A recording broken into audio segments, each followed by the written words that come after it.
Hey guys, Idiotech here. So, my plan for this week was to give you a review on Vermintide 2. And I've got all the footage and I played the game and I've got my thoughts together somewhat. But unfortunately on Monday night I got sick and I was hoping it would go away after a couple of days, but it hasn't and it seems to be lingering. I've spent most of the week in bed, honestly. And yeah, I'm feeling pretty crappy, but I'm probably getting code for Far Cry on Monday. And I didn't really just want to cancel a video, so what I've decided to do is just give you an off-the-cuff first impressions style format and just stick some random footage in the background. I know it's not up to my usual standard and I apologize for that, but I figured it was better to give you something rather than nothing, so hopefully you agree.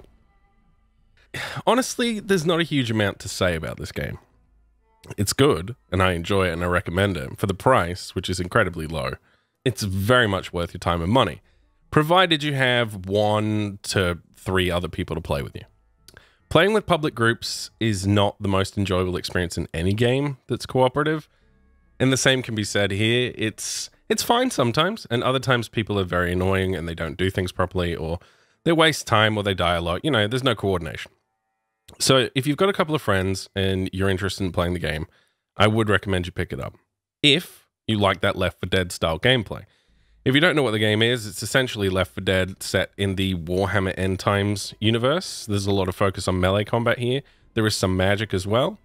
There's 5 different characters, and this time around, they all have 3 different subclasses, which is a nice change, and you also get special abilities with those classes, which you can trigger using the F key, and they'll do various different things, like allow you to charge or go invisible for a short period of time or whatever.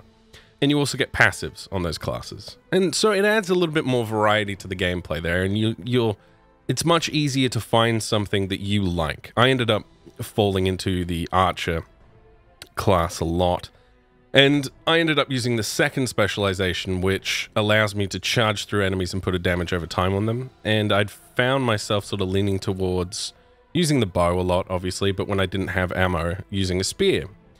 And that was a class I really enjoyed, and it gelled with me a lot, and it's something I had a lot of fun playing. But I tried all the other classes as well. But I don't think you'll have trouble finding something you enjoy in this game. There's a lot of variety when it comes to the classes and the characters, and the choices you have.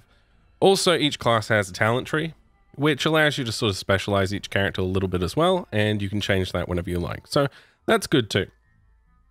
As for the loot, in the previous game, the loot was a little bit lackluster, and it's not amazing here. It's improved, definitely. At the end of each mission, if you've collected items throughout the map, like tomes and grimoires and dice, it basically adds a modifier to what level of loot box you'll get. Now, there are loot boxes in the game, but they're not paid for. It's just a way for them to deliver the items. It's better than it was, and the itemization is better than it was, but it's still not hugely exciting. I mean, there's different types of weapons, like you may get an axe or a sword or a rapier or a spear or whatever, and they all offer different playstyles to some degree or another. But it's not exciting in the way that an ARPG is, where you'll get like a lightning sword that you hit people and lightning spreads throughout all the enemies. And I imagine that's partly due to balance concerns, because you don't want to give people something that's incredibly overpowered. Although giving people incredibly overpowered items is very fun, and that's what ARPGs are kind of about. So the loot system's fine, and you get various tiers of loot. When you get the highest tiers, you do get modifiers sometimes. So I got an item that allowed me to like have a 25% chance of like not using up my grenade when I threw it or something. So it's fine, but it's not hugely exciting. And the problem that I have with this game, and the problem I had with the previous game, is once you've played all of the maps, which in this game there are 13, and then there are 3 bosses, and once you've beaten those bosses, you get to go do the final mission. Once you've done that, and you've played the maps, and you've got a decent amount of items, and you've leveled up a character a decent amount, it sort of hits this point where I don't really have much of a motivation to continue playing. And I feel that's where the loot should come in and give me a reason to grind and repeat that content over and over again in order to obtain cooler and cooler items and feel like more of a badass. That's why I played Diablo for 400 hours, for example. And this game doesn't really address that problem for me. Now, it may for other people, and I do know people who've played this game for hundreds of hours, so obviously that's not the case totally across the board. But for me, after I'd seen all the content, tried all the characters, about 20 hours, 15 to 20 hours, I just sort of got a little tired of it. And it's something I might play occasionally. If my friends are like, hey, you want to play some Vermintide? I'll be like, yeah, sure, okay. But it's not going to suck me in for hundreds of hours. And I guess that's fair for the price point, honestly. If it was a $60 game, maybe I'd expect more.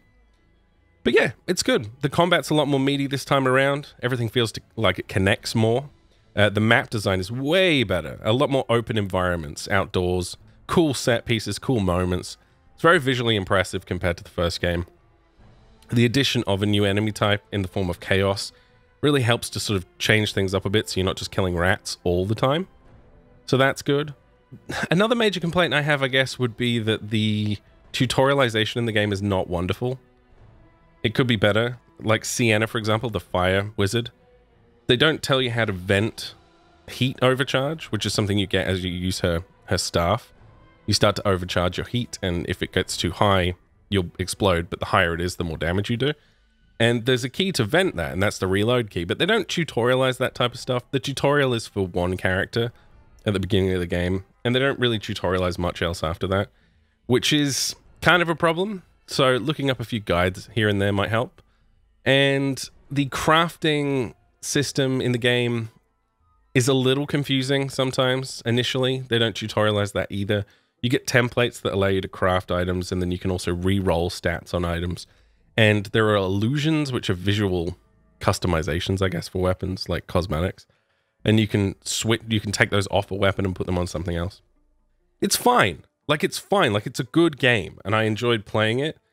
It just doesn't have enough in the way of content to make me want to continue playing it over and over again. And the type of gameplay it offers is very hack and slashy. It's very ARPG, very like Diablo, Path of Exile, or even Destiny, those types of games. But it doesn't have that loop progression system that you find in those games that keeps you coming back again and again. And it also doesn't have the random elements that those games have. So I guess that kind of kills my desire to keep coming back and try something new and see if I can get some cooler loot. But hey, that's just me. Maybe you feel differently. But yeah, if you've got the money and you've got a couple of friends who are interested in playing the game, I very much recommend it. It's a good time. You may only get 10 to 15, maybe 20 hours out of it if you're like me.